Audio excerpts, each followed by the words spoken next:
the way. At the crossroads, she takes her stand.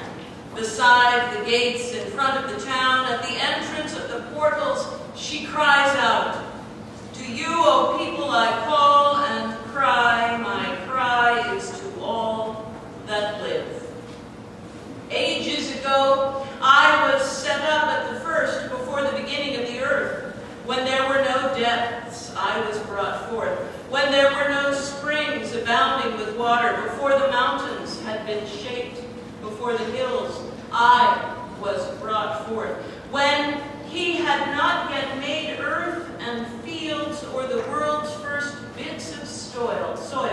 When he established the heavens, I was there. When he drew a circle on the face of the deep, when he made firm the skies above, when he established the fountains of the deep, when he assigned to the deep its limit, so that the waters might not transgress his command, when he marked out the foundations of the earth, then I was beside him like a master worker, and I was daily his delight, rejoicing before him always, rejoicing in his inhabited world, and delighting in the human race. Thus ends the reading of the word.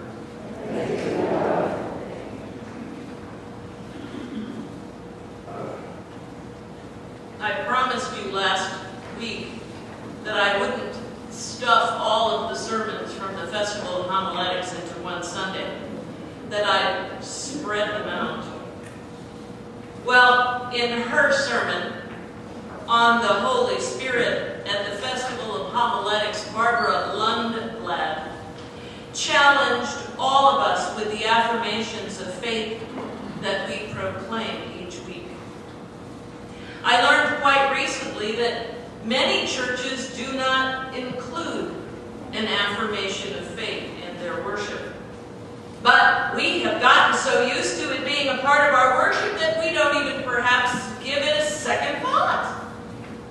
Just a few weeks ago, I invited the lay speakers class that I was teaching here at the church to read through the affirmations of faith in our hymnal and pick out their favorite. There were a dozen people in the class, and only a couple of them knew where to look for them in the hymnal. I am sure that because we say them each week, some of you have your favorites.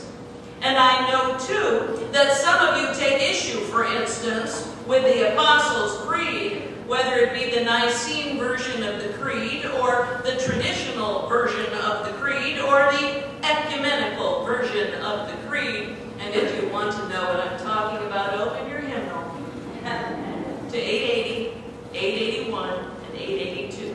Go ahead. Let's do it together.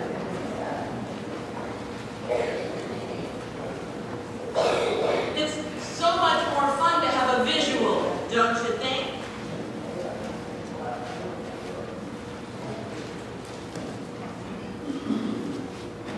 What's interesting is when you look at each of these statements of faith, each of these affirmations of faith or creeds, is that they have a relatively short and straightforward statement about God.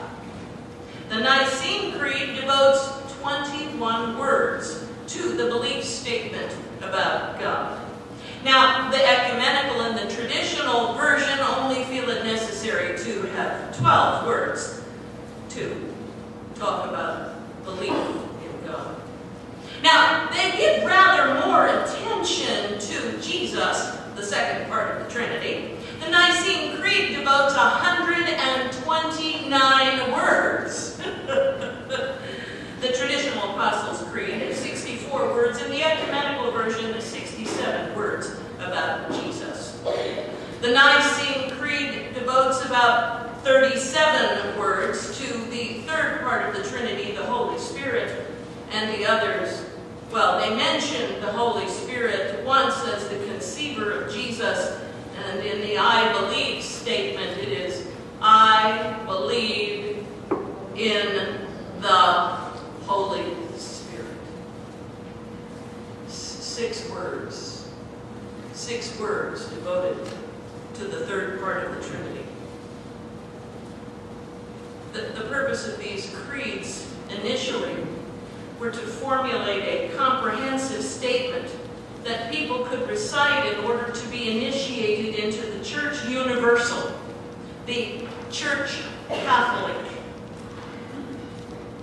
There are those who don't like saying that word, Catholic, because they think it's a reference to the Roman Catholic Church.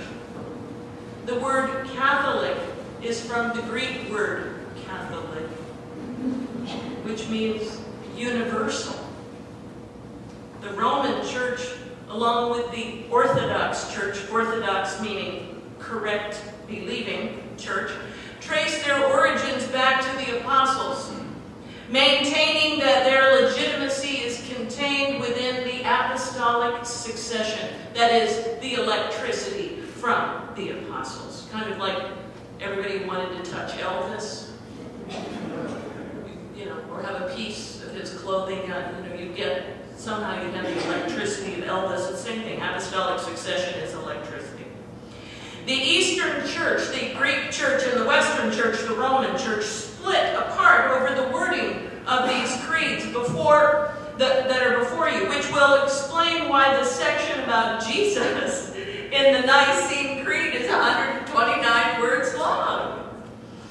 Barbara Lundblad felt that 6 words devoted to the Holy Spirit in our affirmations of faith disses the Holy Spirit.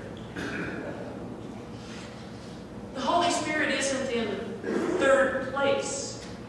Like Jesus Christ is not in second place. All are one. 1 John writes about Jesus. This is the one who came by the water and blood, Jesus Christ. Not with the water only, but with the water and the blood. And the Spirit is the one who testifies, for the Spirit is the truth. There are 3 that testify to Jesus Christ: the Spirit, the water, and the blood, and these 3 agree. The Spirit testifies to Jesus, and Jesus testifies to the Spirit.